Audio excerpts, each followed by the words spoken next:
एक समय की बात है। एक गांव में एक मूर्तिकार रहता था।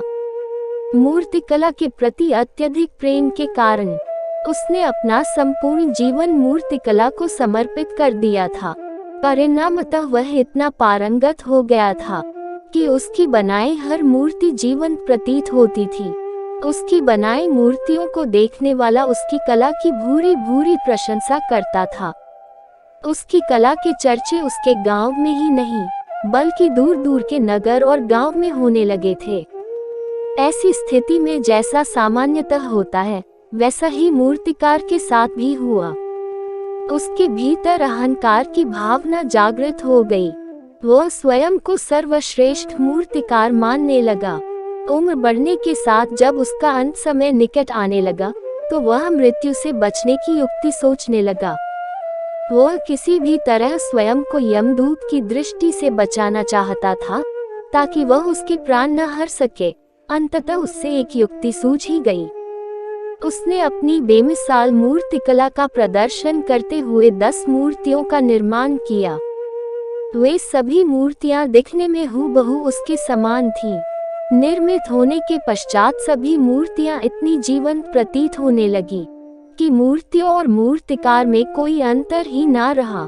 मूर्तिकार उन मूर्तियों के मध्य जाकर बैठ गया। युक्तिनुसार यमदूत का उसे इन मूर्तियों के मध्य पहचान पाना असंभव था। उसकी युक्ति कारगर भी सिद्ध हुई। जब यमदूत उसके प्राण हरने आया तो 11 एक शरीर की मूर्तियों को देख चकित रह गया। वह उन मूर्तियों में अंतर कर पाने में असमर्थ था, किंतु उसे ज्ञात था कि इन्हीं मूर्तियों के मध्य मूर्तिकार छुपा बैठा है। मूर्तिकार के प्राण हरने के लिए उसकी पहचान आवश्यक थी। उसके प्राण न हर पाने का अर्थ था प्रकृति के नियम के विरुद्ध जाना। प्रकृति के नियम के अनुसार मूर्तिकार का अंत समय आ चुका था। मूर्तिकार की पहचान करने यमदूत हर मूर्ति को तोड़कर देख सकता था, किंतु वह कला का अपमान नहीं करना चाहता था। इसलिए इस समस्या का उसने एक अलग ही तोड़ निकाला। उसे मूर्तिकार के अहंकार का बोध था, अतः उसके अहंकार पर चोट करते हुए वह बोला, वास्तव में सब मूर्तियां कलात्मकता और सौंदर्य का अद्भुत संगम है, किंतु मूर्तिकार एक त्रुटि कर बैठा।